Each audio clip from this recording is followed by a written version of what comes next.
most people are looking in the wrong direction. When they talk about the international future of Seçkin Özdemir, they immediately focus on the same languages every time.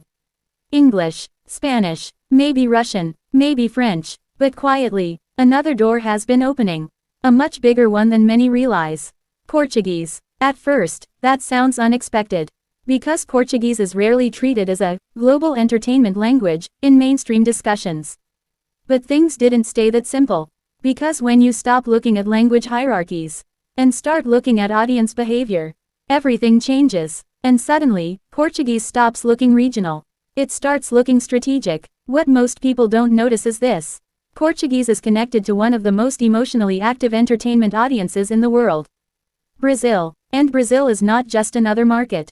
It's an ecosystem. A massive one. Millions of viewers. Heavy streaming culture. Extremely emotional audience behavior. Aggressive social media activity. And perhaps most importantly, deep attachment to dramatic storytelling.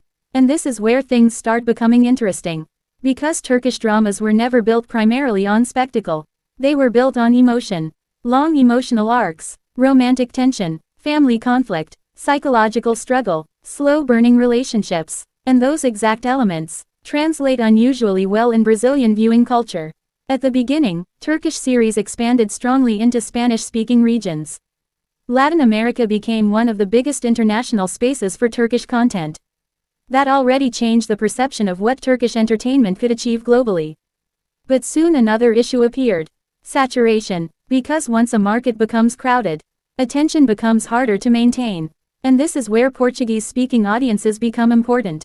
Especially Brazil. Because unlike some already saturated regions, Brazil still represents expansion space, growth space, discovery space. And discovery is powerful, because audiences behave differently when they feel they are finding someone themselves. That creates stronger emotional ownership. And emotional ownership creates long-term loyalty. But the real reason Portuguese matters isn't just numbers. It's emotional compatibility. Because Brazilian audiences do not simply consume stories. They emotionally participate in them. They react intensely. They create communities. They amplify actors online. They turn scenes into trends. And this is where the connection becomes important. Because the acting style of Seçkin Özdemir has always depended more on emotional atmosphere than loud performance. Controlled emotion, psychological restraint, subtle romantic tension, internal conflict. At first glance, this might seem too quiet for highly emotional audiences. But strangely, that's exactly where the compatibility appears. Because Brazilian audiences often respond strongly to emotional authenticity. Not just emotional volume. They connect with characters who feel emotionally real. Characters who suffer internally. Characters who communicate through silence as much as dialogue. And this creates a different kind of attachment. Not explosive obsession at first, but deep emotional investment over time. But things changed even more once streaming platforms altered global viewing habits. Because now language matters differently. Years ago, entering a foreign market required direct localization strategies. Television licensing, heavy distribution agreements, physical media networks. Today, a dubbed version appears on a streaming platform. And suddenly millions can access it instantly. And Brazil has one major advantage in this system: strong dubbing culture. This is critical, because some markets strongly resist dubbed content. Brazil does not. Brazilian audiences are highly accustomed to watching international productions through Portuguese dubbing. And high-quality dubbing changes everything. Because once emotional barriers disappear, the actor becomes accessible, the performance becomes naturalized, the audience stops feeling distance. And this is where another major shift happens. Social media. Because Brazil is one of the most active digital entertainment environments in the world. Instagram, TikTok, YouTube, fan edits, reaction culture, emotional clip culture, everything spreads rapidly there. And modern entertainment growth no longer depends only on television ratings. It depends on circulation, visibility, repeatability. A single emotionally effective scene can travel through thousands of edits in days. And once that happens, the actor begins expanding outside the original project itself. This is where fandom starts forming.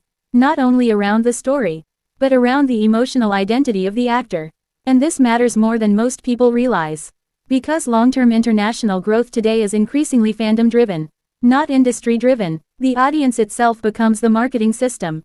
And Brazilian fan culture is extremely powerful in that regard. But the real twist is this. Portuguese expansion may actually be more strategically valuable now than some traditional, prestige, markets. Because prestige markets often bring visibility, but not necessarily emotional mass attachment. Brazil offers something different: scale plus emotion, visibility plus loyalty, and those combinations are rare. Soon another important issue appears: competition. Because people often assume entering Brazil means competing only with Turkish content.